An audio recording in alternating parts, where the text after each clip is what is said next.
Hello పనిచేస్తుందా? Hello hello hello okay అక్క అడగండి సార్. శివాజీ గారు, హాయ్. మూర్తి గారు చెప్పండి sir. Congratulations. Thank you. So చాలా కాలం తర్వాత మీరు అన్నట్టు 11 సంవత్సరాల తర్వాత ఇలా మా ముందుకి వచ్చినందుకు, సో మీరు చేసినటువంటి ఆ క్యారెక్టర్ చూస్తే, అంటే మేము కూడా 90స్లో కాలేజీ లైఫ్ అనుభవించిన వాళ్ళం కాబట్టి సో చాలా కనెక్టివిటీ ఉంటుందని చెప్పేసి మేము కూడా ఫీల్ అవుతున్నాము. సో మీకు ఎంతవరకు ఇది ఆ సబ్జెక్టు కనెక్ట్ అయింది, అంటే మీ రీఎంట్రీకి ఇది ఎంచుకోవడానికి రీజన్ ఏంటి, సినిమా కాకుండా? అదే రీఎంట్రీకి ఇది ఎంచుకోవటం, నేను ఎప్పుడు కూడా ఏది ప్లాన్డ్గా అనుకుంటే అవ్వలేదు నాకు. సరే, ఏ ఆపర్చునిటీ వస్తే దాంట్లో బెస్ట్ ఏముందో చూసుకొని చేద్దామని ప్రిపేర్ అయి ఉన్నాను. బట్ ఏంటంటే ప్రెస్ మీట్ పెట్టి నేను చేస్తాను, నాకు సినిమాలు ఇవ్వండి అని అడగటం నాకు ఇష్టం లేదు. తప్పని కాదు, ఎందుకు 96 ఫిలిమ్స్ చేశాను, మళ్ళీ ప్రెస్ మీట్ పెట్టి చెప్పి అడగాలి అంటే, ఇవాళ సోషల్ మీడియాలో ఆ తమ్నైల్స్ చూస్తే, తమ్నైల్స్ ఒక్కటి చాలు సూసైడ్ చేసుకోవడానికి.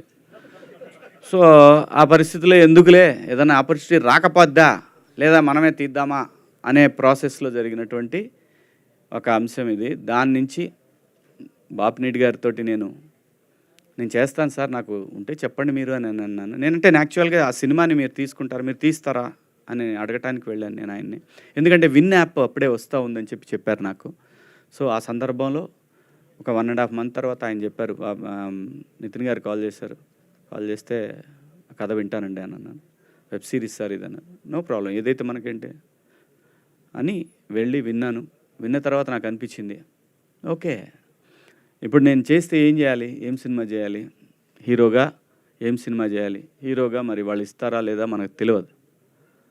సో మంచి క్యారెక్టర్ కావాలి అని అనుకునే పరిస్థితుల్లో చంద్రశేఖర్ అనే ఒక క్యారెక్టర్, ఒక మ్యాథ్స్ టీచర్, ఇందులో హీరో అంటారా ఏమంటారా అనేది మీరు సిరీస్ చూసిన తర్వాత మీరు చెప్పాలి. అది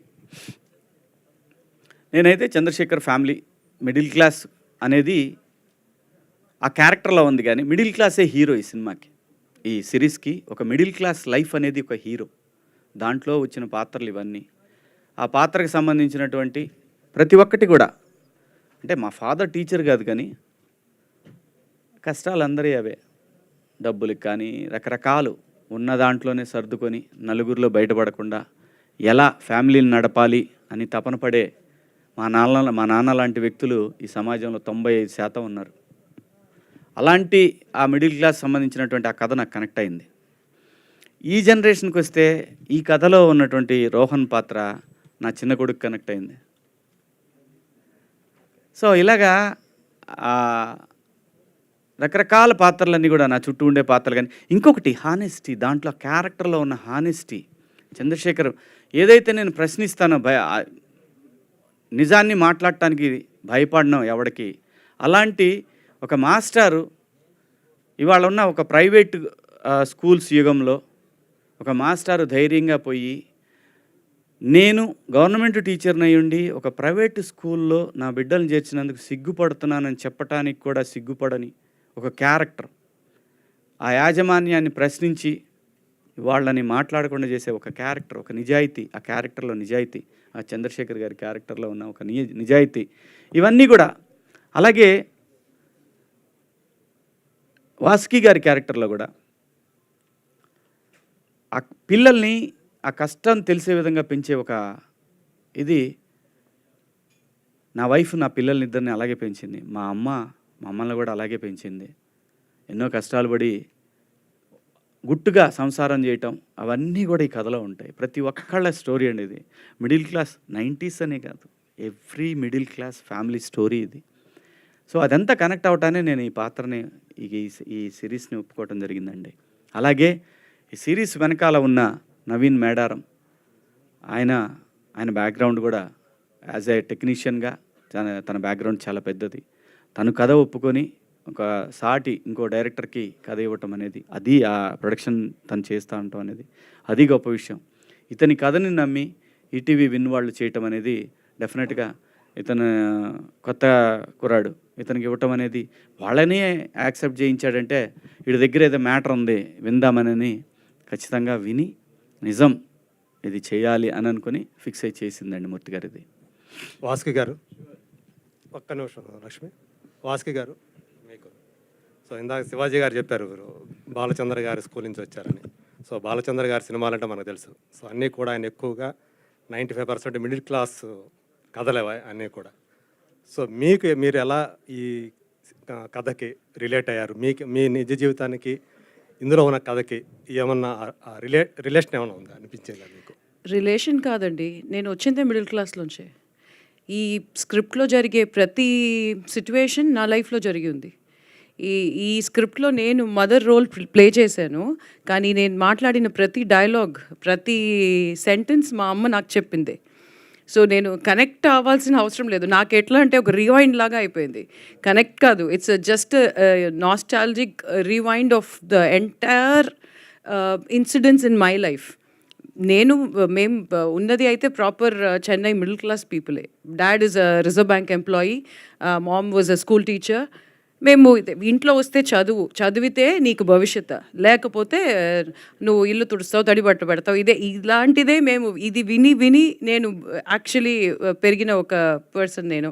సో నాకు కనెక్షన్ అనేది కాదు. ఆదిత్య చెప్పేటప్పుడు ఈయన ఎక్కడైనా నా స్టోరీని ఎక్కడైనా వికీపీడియాలో ఏదైనా చదివేసాడా అన్నట్టు నాకు అనిపించే అంత డౌట్ వచ్చేసింది, because it was that close to my life.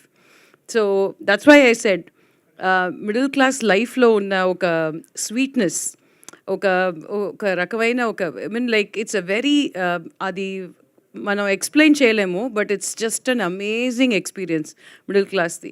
ఎందుకంటే డబ్బులు లేనప్పుడు కూడా హ్యాపీగా ఉండడం అనేది ఆ లైఫ్లో ఉంటుంది. వైఫై వద్దు, ఫోన్ వద్దు, టీవీ వద్దు, ఏది లేకపోయినా కూడా అప్పుడు ఆ టైంలో ఫైట్స్ జరుగుతాయి, కానీ next day that fight becomes a joke.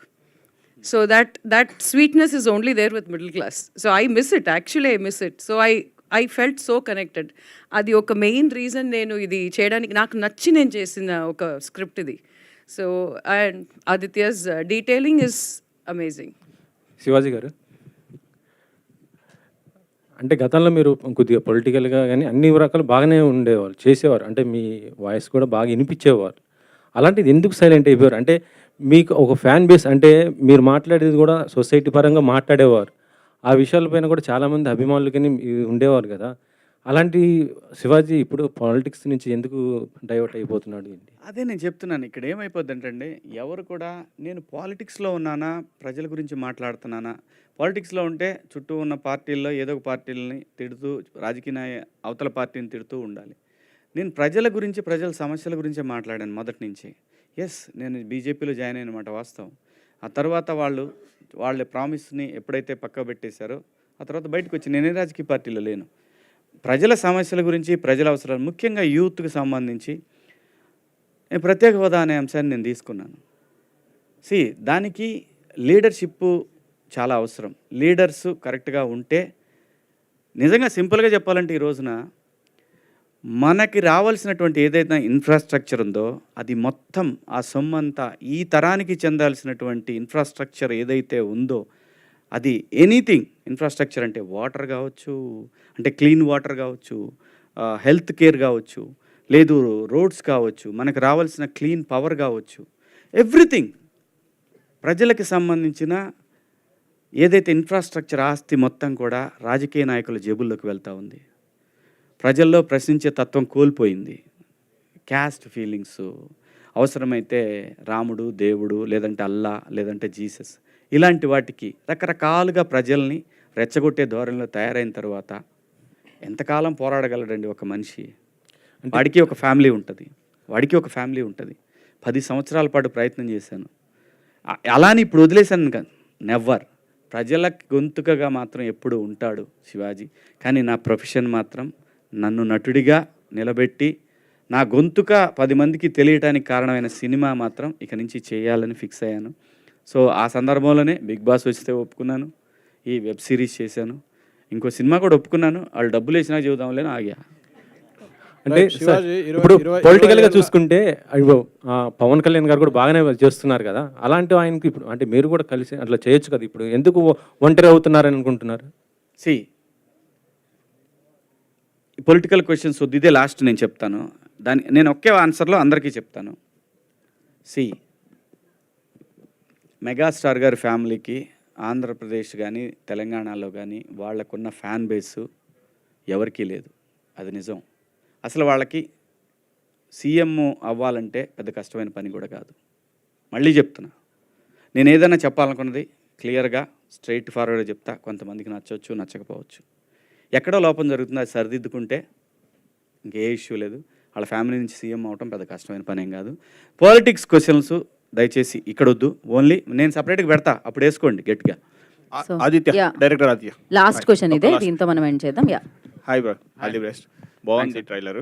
నా క్వశ్చన్ ఏంటంటే #90s అని పేరు పెట్టారు కదా, క్యాలెండర్ చూస్తే 2017 ఉంది. 2007లో జరిగే స్టోరీనా? 2007లో జరుగుతుందండి. బేసిక్గా 90s అంటే 90sలో పుట్టిన కిడ్స్ అని చెప్పేసి అంతే. అండ్ మీ పేరు వెనకాలైన హాసన్కి ఏదైనా పేరు ఉందా? నార్మల్గా జస్ట్ నార్మల్ నాకు కమల్ హాసన్ ఫ్యాన్. అవును episodes will be there. 6 episodes ఉంటాయి. 6 ఎపిసోడ్స్ ఉంటాయి. Okay, so thank you so ETV వాళ్ళది అంటే హ్యాష్ ట్యాగ్ అనేది మీ ప్రతి టైటిల్లోనే ఎక్కువగా కనిపిస్తుంది. #కృష్ణారామ అని ఉంది, #90s అని ఉంది. ఎనీ సంథింగ్ కాన్సెప్ట్ ఓరియంటెడ్గా వెళ్తున్నారా ఎట్లాగా?